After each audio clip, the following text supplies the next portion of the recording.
Asilimia ndogo sana ya watu online wanajua maana ya haya maneno ya Kiingereza, TBT na inbox. Na haya ni maneno mawili ambayo watu wachache wanajua maana zake, japo yanaandikwa kwenye post nyingi online zikiwemo za watu maarufu na wafanyabiashara. TBT ni kifupi cha neno Throwback Thursday, ambayo maana yake ni Alhamisi ya kuangalia nyuma.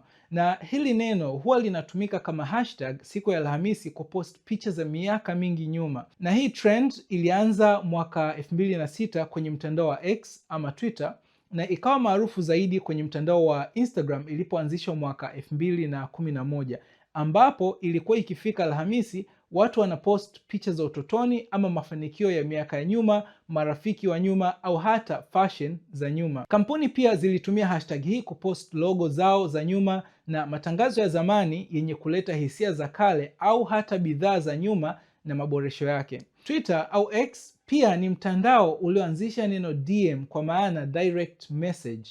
Na hii inamaanisha ujumbe wa moja kwa moja, kwa kuwa ndio mtandao wa kwanza kabla ya Instagram, Facebook na TikTok kuanzisha mtindo wa kuchat moja kwa moja online. Kwa sasa kuna Facebook chat, kuna Instagram direct kama njia za kuchat online, ila asilimia kubwa ya watu utasikia bado wanasema DM me au nicheki DM kwa Kiswahili kama njia ya kuashiria watumie ujumbe binafsi. Njia ya kusema DM me au nicheki DM kwa sasa sio njia maarufu pekee ya kumwambia mtu akutumie ujumbe, maana kuna neno ambalo lipo tangu simu za smartphone hazijawa maarufu, na hili neno ni inbox. Utasikia watu wengi wanaotangaza biashara mtandaoni wakisema inbox me, kwa kumaanisha ni cheki inbox. Hili neno ni la zamani sana. Huko 1958 lilianza kutumika kutoka kwenye neno mailbox, ambapo watu wa zamani walikuwa wakitumiana barua za karatasi zinaingia katika box maalumu kwa ajili ya kupokea barua, na maofisini pia kulikuwa na box mbili maalumu za kupeana barua za kiofisi, inbox na outbox. Inbox ndipo ambapo barua zikija zinapowekwa, na outbox ilikuwa sehemu barua zinazotakiwa kutoka zinapowekwa. Kwa sasa imekuwa slang kusema check your inbox, kwa kumaanisha angalia inbox yako, kama vile ilivyo kusema check your DMs, angalia DM zako.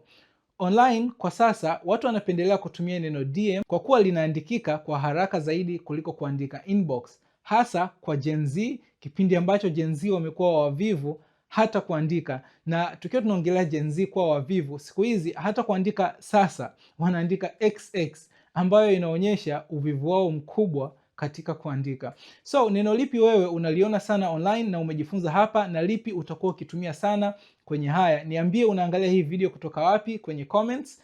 Mimi ni Hassan. Kama unapenda kujifunza Kiingereza, inbox me kwa namba zangu za WhatsApp hizi hapa. Asante, tukutane tena katika video nyingine.